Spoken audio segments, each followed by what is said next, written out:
Hello everyone, welcome to my channel SOL study point.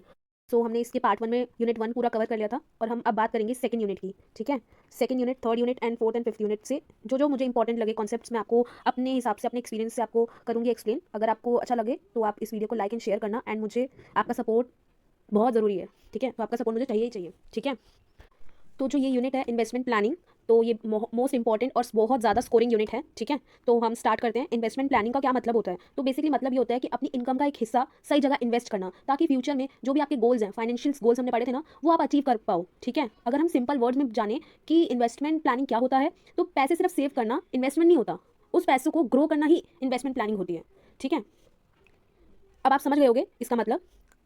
अब हम next देखते हैं, बात करते हैं हम ऑब्जेक्टिव ऑफ इन्वेस्टमेंट। ठीक है, तो ऑब्जेक्टिव्स क्या है इन्वेस्टमेंट के? Mainly investment have four main goal: safety, capital growth, income generation and tax deduction. ठीक है, तो सबसे पहला ऑब्जेक्टिव होता है सेफ्टी। सेफ्टी का मतलब है प्रिंसिपल अमाउंट को सेफ रखना। ठीक है, या सेफ रहना उसका।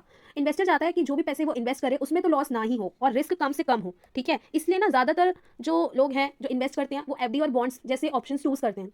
नेक्स्ट हम देखते हैं, आपका जो ऑब्जेक्टिव है वो है कैपिटल ग्रोथ। इसका मतलब है पैसा टाइम के साथ बढ़ना चाहिए, जैसे shares, mutual funds, real estate, ये लॉन्ग टर्म में वेल्थ क्रिएट करने में हेल्प करता है। थर्ड है आपका इनकम जनरेशन। ठीक है, तो इस यहाँ इन्वेस्टर को रेगुलर इनकम चाहिए होती है। ठीक है, जैसे कि इनकम पे आया हुआ इंटरेस्ट, रेंट, डिविडेंड। ये ऑब्जेक्टिव ज़्यादातर रिटायर्ड लोग या फिक्स इनकम चाहने वाले लोग के लिए बहुत इंपॉर्टेंट है। ठीक है, फोर्थ है आपका objective tax deduction.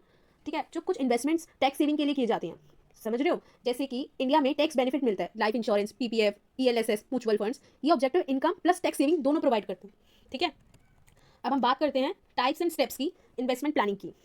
Investment planning के तो फर्स्ट आपका जो टाइप है वो है स्टॉक्स, मतलब कि शेयर्स। स्टॉक का मतलब होता है कंपनी का ऑनरशिप लेना। जब हम शेयर्स खरीदते हैं तो हम कंपनी के छोटे से ऑनर बन जाते हैं। इसमें हाई रिटर्न मिल सकता है लेकिन रिस्क भी ज़्यादा होता है। सेकंड अगर हम बात करें तो होता है बॉन्ड्स।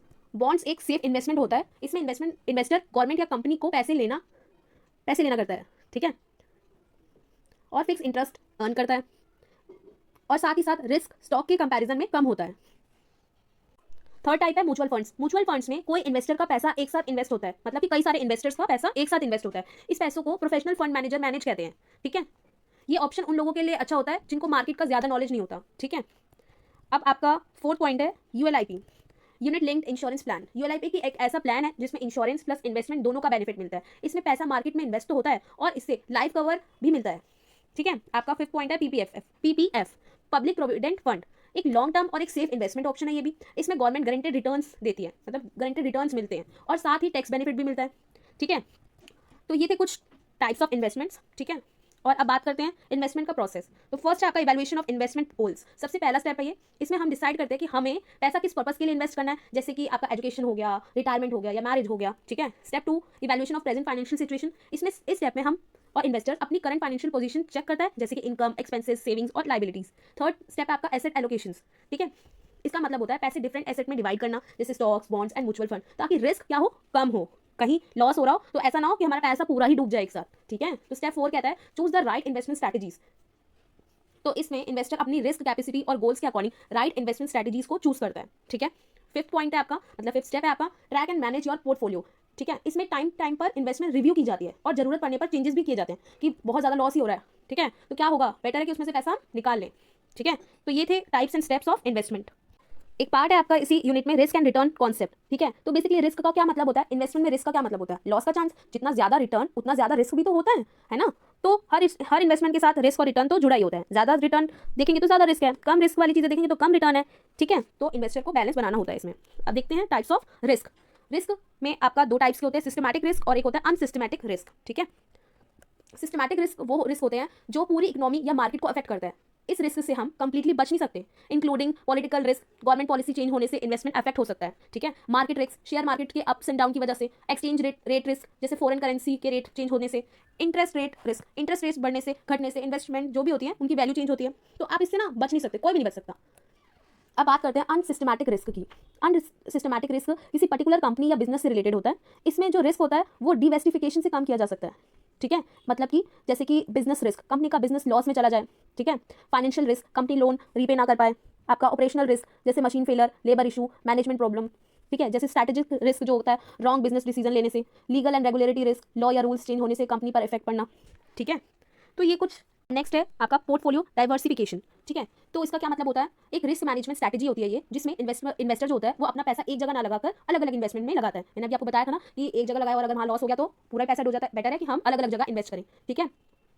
तो इसका पर्पस क्या होता है, तो इसका पर्पस मेन होता है रिस्क को कम करना, स्टेबल रिटर्न पाना, लॉस को कंट्रोल में रखना, ठीक है। तो अब हम देखते हैं इसकी types of asset used in diversification, जैसे कि स्टॉक्स, जैसे कि हाई रिटर्न हाई रिस्क, ठीक है। बॉन्ड्स में क्या होता है, fixed income low risk. Real estate में long term investment, cash and cash equivalent से लिक्विडिटी के लिए होता है। कमोडिटीज में गोल्ड एंड सिल्वर आ जाता है आपका। ईटीएफ में क्या आता है आपका, मार्केट बेस्ड फंड्स, ठीक है। क्या बेनिफिट्स हैं पोर्टफोलियो डाइवर्सिफिकेशन के, आप यहाँ से पढ़ सकते हो, ठीक है। अब हम देखते हैं bond, real estate and investment in projects के बारे में। तो बेसिकली बॉन्ड इन्वेस्टमेंट से आपको क्या समझ में आता है, तो इसकी डेफिनेशन देखते हैं। A bond is a type of fixed income security that simulate a loan from an investor to a borrower, usually a business और गवर्नमेंट। बेसिकली अगर हम छोटी बात में समझे कि बॉन्ड एक फिक्स्ड इनकम सिक्योरिटी होता है, इसमें जो भी इन्वेस्टर होता है वो बोरोवर को, मतलब कि गवर्नमेंट या कंपनी जो भी बोरो करती है पैसे, उनको लोन देता है। क्या करता है, लोन देता है। इसमें फिक्स्ड इंटरेस्ट इनकम होता है, लो रिस्क होता है, ठीक है। अब हम बात करते हैं रियल एस्टेट इन्वेस्टमेंट की। Real estate is something permanent affixed to और constructed on land, whether it be created naturally और आर्टिफिशियली, ठीक है। Real estate can be divided into 5 primary categories, residential, commercial, industrial, raw land and special use. तो छोटे शब्दों में समझे तो रियल एस्टेट का मतलब होता है कोई भी इन्वेस्टमेंट लैंड से रिलेटेड, बिल्डिंग्स में जो भी इन्वेस्टमेंट की जाती है। फॉर एग्जांपल अगर हम इसकी टाइप्स की बात करें तो residential, commercial, industrial, raw land, special purpose property, ये सभी इसके टाइप्स हैं। इसके क्या बेनिफिट्स हो सकते हैं, मतलब कि रेंटल इनकम, लॉन्ग टर्म एप्रिसिएशंस, ठीक है। तो आपको जो भी डिटेल में पढ़ना है इनकी टाइप्स, बेनिफिट्स, एडवांटेजेस, डिसएडवांटेजेस, आप इससे वो अपनी बुक में पढ़ सकते हो, ठीक है। अब हम बात करते हैं इन्वेस्टमेंट इन प्रोजेक्ट्स की। जब बिजनेस किसी प्रोजेक्ट में पैसे लगाता है उसे प्रोजेक्ट इन्वेस्टमेंट कहते हैं, ठीक है। फॉर एग्जाम्पल आपका ग्रीन फील्ड इन्वेस्टमेंट, नया प्रोजेक्ट जीरो से स्टार्ट किया। 0.5 में इसकी डिस्कशन हुई है आपकी बुक में, फिक्स्ड इनकम इंस्ट्रूमेंट्स। अभी हम पढ़ेंगे इसके बारे में। देखो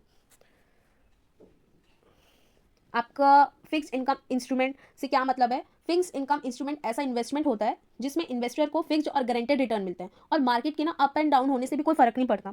fixed income securities provided guaranteed, ठीक है, steady returns in the form of interest that are unaffected by market changes, ठीक है। तो मार्केट के ऊपर जाने और नीचे जाने से भी कोई फर्क नहीं पड़ता इसको, ठीक है।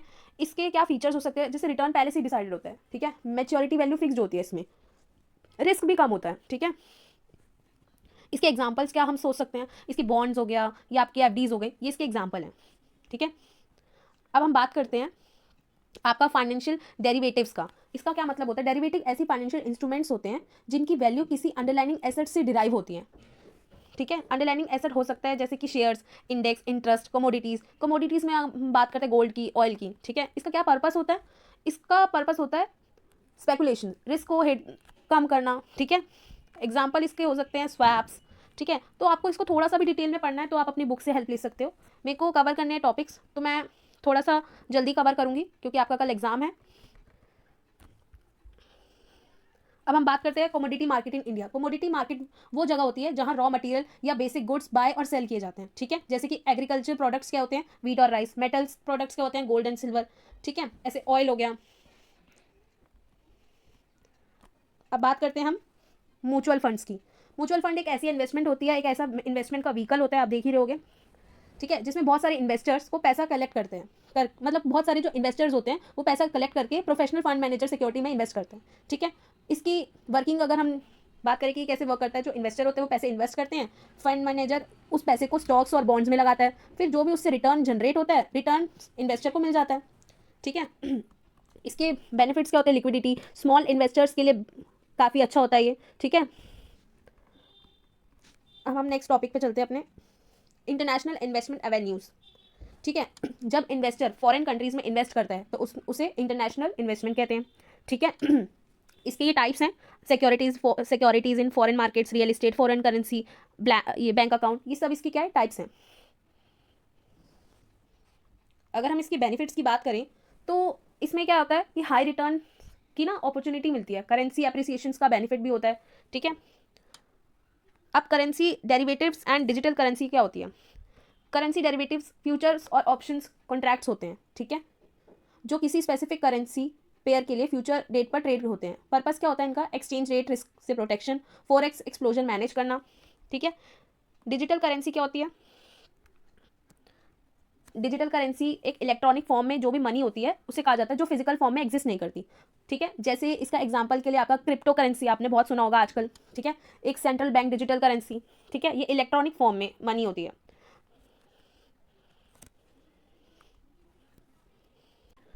यहीं पर आपकी सेकेंड यूनिट खत्म होती है। मैंने अपनी कोशिश की है और मैं आई नो जल्दी जल्दी कर बता रही हूँ और मैं थोड़ा डीप में नहीं जा रही हूँ, सो दैट कि आपका कल का पेपर अच्छे से प्रिपेयर हो जाए और आप इस वीडियो को देख पाओ और थोड़ा बहुत इससे आप नॉलेज गेन कर पाओ, ठीक है। अब बात करते हैं थर्ड यूनिट की। तो tax structure in India, the government primarily and largest source of revenue comes from taxes. The revenue is use by the government for several initiatives aimed at advancing the country. तो basically इसका meaning क्या होता है, tax जो होता है वो government का मेन सोर्स है रेवेन्यू का, ठीक है। जो भी टैक्स होता है गवर्नमेंट क्या करती है, कंट्री की डेवलपमेंट, वेलफेयर स्कीम्स या जो भी पब्लिक सर्विसेज होती हैं उसमें उसको यूज़ करती हैं, ठीक है। इंपॉर्टेंस क्या होती है, बेसिकली गवर्नमेंट पैसा कैसे कलेक्ट करे, ये मतलब इसकी स्ट्रक्चर क्या है, ठीक है। गवर्नमेंट पैसा कैसे कलेक्ट करती है, किस पर कितना टैक्स लगेगा, रेवेन्यू का प्रॉपर यूटिलाइजेशन कैसे होगा, ये सारा ना मतलब जितनी भी चीज़ें मैंने आपको बताई कि टैक्स स्ट्रक्चर कैसा है इंडिया का, तो मतलब वो क्या डिसाइड करता है, गवर्नमेंट पैसा कैसे कलेक्ट करेगी, कितना किस पे टैक्स लगेगा, रेवेन्यू कितना प्रॉपर यूटिलाइजेशन उसका कैसे होगा, ठीक है, ये सब चीज़ें। टाइप्स ऑफ टैक्सेस, तो बेसिकली दो टाइप्स ऑफ टैक्स होते हैं, डायरेक्ट टैक्स और आपका इनडायरेक्ट टैक्स। डायरेक्ट टैक्स का मतलब होता है, डायरेक्ट टैक्स वो होता है जिसमें जो डायरेक्टली पर्सन की इनकम या वेल्थ पर लगता है, ठीक है, और जैसे इसका और जिसका बर्डन ट्रांसफर नहीं किया जा सकता, जैसे कि income tax, corporate tax, capital gain tax. आपका इनडायरेक्ट टैक्स का क्या मतलब होता है, इनडायरेक्ट टैक्स गुड्स और सर्विसेज पर लगता है, ठीक है, और इसका बर्डन कंज्यूमर पर ट्रांसफर हो जाता है, ठीक है। जैसे कि जीएसटी जब भरता है तो उसको वापस मिल जाता है, कस्टमर ड्यूटी, एक्साइज ड्यूटी, ठीक है। इसके फीचर्स क्या हैं, ये सारी चीज़ें आप अपनी बुक में पढ़ सकते हो, ठीक है। इसके क्या बेनिफिट्स हैं, इसकी क्या आपके नेगेटिव पॉइंट्स रहते हैं, तो आप ये सब चीज़ें ना अपनी वीडियो में अपनी बुक से देख सकते हो। अब बात करते हैं personal tax planning and need of tax planning की। पर्सनल टैक्स प्लानिंग का मतलब होता है अपने पैसों की ऐसी प्लानिंग करना जिससे हमारा टैक्स कम से कम लगे। इसमें हम टैक्स लॉज में दिए गए जैसे कि tax break, rebate, exemption, deduction का सही तरीके से इस्तेमाल करते हैं, ठीक है।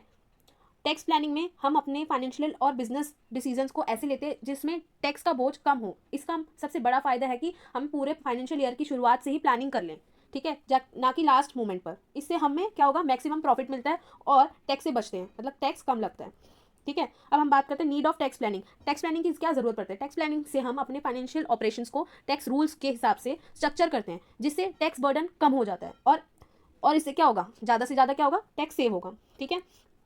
दूसरा, टैक्स प्लानिंग करने से हम टैक्स लॉज को फॉलो करते हैं, लीगल डिस्प्यूट्स की पॉसिबिलिटीज़ कम हो जाती हैं। इसके अलावा टैक्स प्लानिंग का एक बड़ा एडवांटेज ये है कि जो पैसा टैक्स में जाता है वही पैसा हम इन्वेस्ट कर सकते हैं, ठीक है।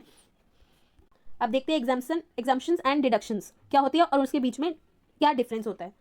तो एग्जाम्पशन अब का मतलब होता है कि आपकी जो भी इनकम है उसका कुछ हिस्सा पूरी तरह टैक्स से फ्री होता है, यानी उस इनकम पर कोई टैक्स नहीं लगता। जैसे कि टैक्स डिडक्शन का मतलब ये होता है, और जहाँ की टैक्स डिडक्शन का क्या मतलब होता है, आपकी टैक्सेबल इनकम को कुछ एक्सपेंसेस या इन्वेस्टमेंट्स की वजह से कम कर दिया जाता है, यानी पहले इनकम कैलकुलेट होती है और फिर डिडक्शन मतलब हटाकर टैक्स लगाया जाता है, ठीक है।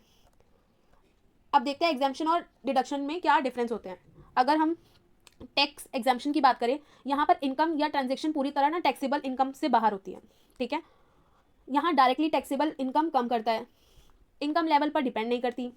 टाइप क्या होते हैं इसके, personal exemption, corporate exemption. Tax deduction में एलिजिबल एक्सपेंसेस टैक्सेबल इनकम से घटते हैं, इनडायरेक्टली टैक्स कम करता है। इनकम एक्सपेंसेस और फिलिंग स्टेटस पर डिपेंड होता है, ठीक है। इसके टाइप्स क्या होते हैं, स्टैंडर्ड डिडक्शन, आइटमाइज डिडक्शन। मतलब अगर छोटी सी बात में बोलूँ, एग्जाम्पशन में इनकम टैक्स से बाहर होता है, डिडक्शन में इनकम से घटाकर टैक्स, ठीक है। एग्जाम्पशन में इनकम टैक्स से बाहर और डिडक्शन में इनकम से घटाकर टैक्स। आप थोड़ा सा इसको और अच्छे से पढ़ने के लिए आप अपनी बुक्स का बिल्कुल यूज़ करना। हो सकता है मैं जल्दी जल्दी बोल रही हूँ तो आधी बातें आपको समझ ही ना आए, बट थोड़ा सा मुझे खींचना पड़ेगा और हो सकता है कि मैं बाद में इसको चीज़ों को क्लियर करूँ, बट अभी कल के एग्ज़ाम के लिए ये इंपॉर्टेंट है कि हम इसको ऐसे ही कवर कर लें, थोड़ा थोड़ा हर चीज़ के बारे में नॉलेज हो जाए, ठीक है। सेक्शन 115 BAC को बजट 2020 में इंट्रोड्यूस किया गया था, ठीक है। इसके तहत इंडिविजुअल्स जो HUFS को कम टैक्स रेट पर टैक्स पे करने का ऑप्शन मिलता है। ये न्यू टैक्स रिजीम जो फाइनेंशियल ईयर 2020 से 2021 यानी कि जो असेसमेंट ईयर 2021 से 22 में लागू हुई थी, इसमें रिजीम में टैक्स रेट्स कम है, लेकिन जो एग्जाम्पशन और डिडक्शन है वो अलाउ ही नहीं करते, ठीक है। अब बात करते हैं टैक्स अवॉइडेंस वर्सेस टैक्स एविशंस की। टैक्स अवॉइडेंस का मतलब होता है लीगल तरीका, ठीक है। इसका मीनिंग देखते हैं पहले। Minimization of tax liability by taking such means which do not violate the tax rules in tax avoidance. और टैक्स एविएशन का देखते हैं। Reducing tax liability by using illegal ways is known as tax evasion, ठीक है। तो basically tax avoidance का मतलब होता है टैक्स लॉज के अंदर रहते हुए अपनी टैक्स लाइबिलिटी को कम करना। इसमें जो भी टैक्स पेयर होता है वो ऐसे तरीके अपनाते हैं जो टैक्स रूल्स को वायलेट नहीं करते, जैसे टैक्स प्लानिंग्स, एग्जाम्पशंस, डिडक्शन, लूफोल्स का सही यूज़ किया जाता है इसमें, ठीक है। ये तरीका लीगल होता है, लेकिन कई बार ना इसे मॉरली गलत माना जाता है क्योंकि इसमें कानून को बैन किया जाता है, तोड़ा नहीं जाता, ठीक है। इसकी मुख्य बातें क्या है? टैक्स लाइबिलिटी को मिनिमाइज किया जाता है, टैक्स प्लानिंग के जरिए किया जाता है। मतलब टैक्स जो है वो प्लानिंग के जरिए किया जाता है, लॉ के अंदर रहता है, टैक्स लाइबिलिटी होने से पहले ही किया जाता है, कंप्लीटली लीगल होता है ये, ठीक है। अगर हम टैक्स एविएशन की बात करें तो इसका मतलब होता है इलीगल तरीके से टैक्स से बचना। फॉर एग्जांपल इसमें जो टैक्स पेयर होता है वो अपनी इनकम छुपाता है, गलत अकाउंट दिखाता है, फेक बिल्स बनाता है, ठीक है। मतलब जितनी उसकी इनकम बन रही होती है वो इनकम भी नहीं दिखाता अपनी, ठीक है। तो मोस्टली बहुत लोग ना ये करते भी हैं, ठीक है, काफ़ी चीज़ों से बचने के लिए। और एक तरीके से ना बट इसे क्राइम भी माना जाता है क्योंकि ये इलीगल नहीं है, मतलब ये सॉरी लीगल नहीं है, इलीगल की तरह। मतलब अगर हम ये चीज़ें करेंगे तो ये इलीगल हो गई ना। तो इसकी मुख्य बातें क्या होती हैं? इनकम को जानबूझकर छुपाया जाता है इसमें, ठीक है। गलत इन्फॉर्मेशन दिखाई जाती है, लॉ के खिलाफ होता है।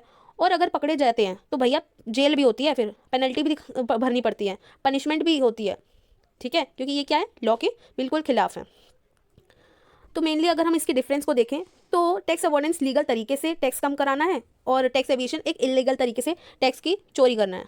अगर हम इसकी और बात करें तो टैक्स अवॉइडेंस लीगल लेकिन कभी कभी ना इमोरल है, और एविएशन तो वैसे ही इलीगल है, ठीक है। बेसिकली इलीगल ही माना जाता है क्योंकि इसमें तो लोग अपनी इनकम ही नहीं दिखाते ना। और अगर कोई भी पर्सन ऐसा करता है और पकड़ा जाता है तो ऑब्वियसली वो लॉ के तहत पनिशेबल भी होता है। और बेसिकली जो टैक्स अवॉइडेंस है वो ना समय जब जब आता है फिल करने का तभी मतलब लाइबिलिटी आने से पहले ही फिल कर देता है। और ये क्या होता है, एविएशन टैक्स लाइबिलिटी आने की बात करता है। टैक्स अवॉइडेंस में प्रॉपर प्लानिंग की जाती है और एविएशन के टाइम पे वो फ्रॉड कर रहे होते हैं कहीं ना कहीं, ठीक है। तो ये तो पेनल्टी और होती है और पनिशेबल भी है।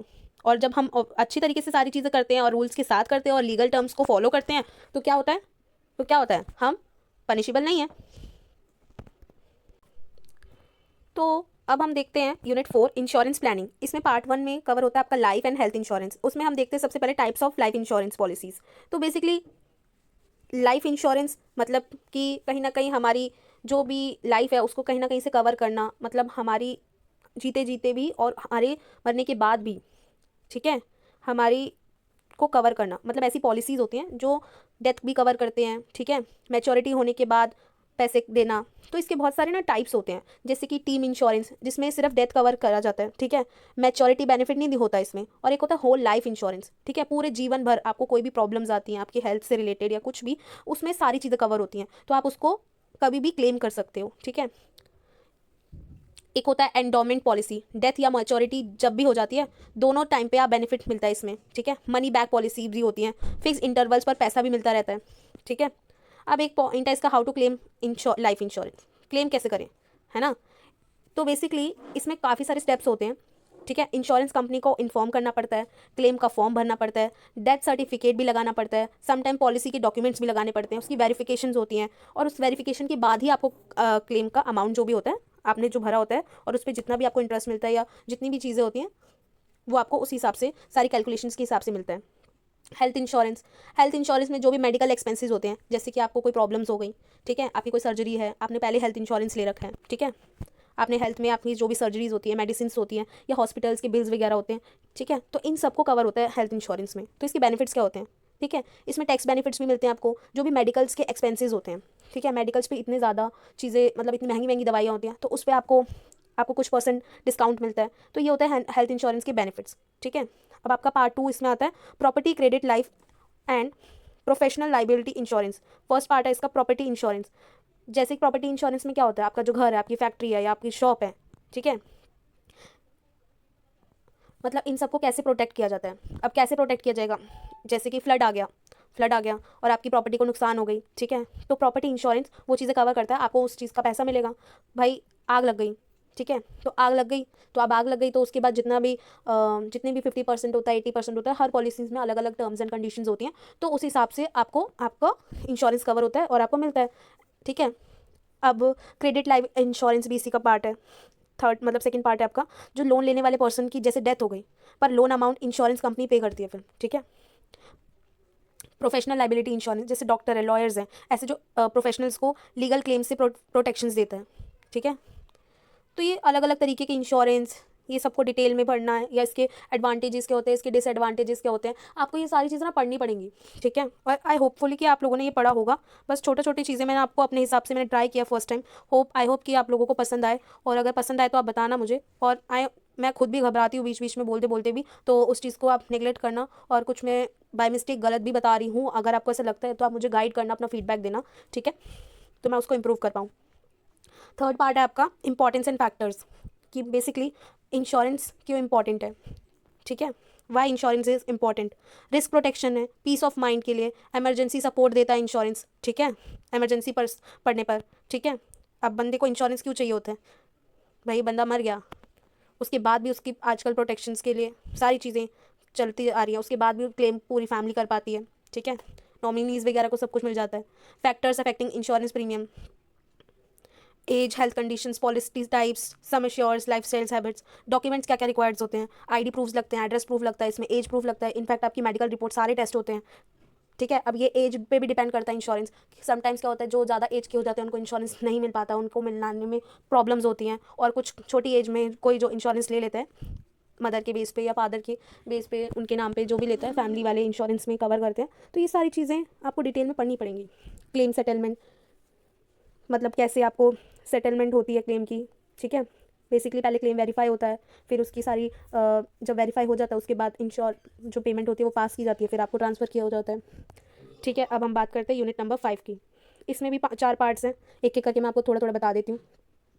रिटायरमेंट प्लानिंग, बेसिकली जो 60 प्लस हो जाते हैं वो रिटायरमेंट प्लानिंग पहले से ही सोच रहे होते हैं और उस टाइम पे वो उसका फ़ायदा उठा पाते हैं, ठीक है। तो रिटायरमेंट के बाद के जो भी एक्सपेंसेस होते हैं, जो पहले से प्लानिंग की हुई होती है, उसका लाभ उठा पाते हैं, ठीक है।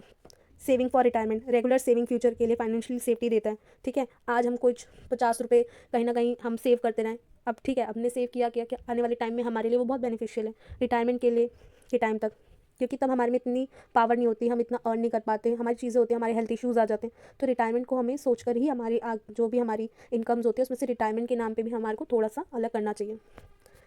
Methods of saving for retirements, इसमें क्या है कि किस किस तरीके से आप सेविंग्स कर सकते हो, जैसे फिक्स्ड एफडी कर सकते हो, ठीक है, म्यूचुअल फंड्स में लगा सकते हो, आपका पेंशन प्लान्स होते हैं, ठीक है, उसमें आप देख सकते हो, retirement planning goals, regular income, medical के एक्सपेंसेस, ठीक है, इंडिपेंडेंट लाइफ रहती है, उसके बाद किसी पे बोझ नहीं बनना होता, ठीक है। तो साथ ही साथ इन्फ्लेशन प्रोटेक्शंस हो गई, importance of retirement planning, financial independence हो जाती है, स्ट्रेस फ्री रहते हैं, एमरजेंसी सपोर्ट भी रहता है, हम किसी पे निर्भर नहीं होते उस एज में भी, ना ही हम किसी पे बोझ बनते हैं, क्योंकि लोगों को लगता है कि वो बोझ बन गए, है ना।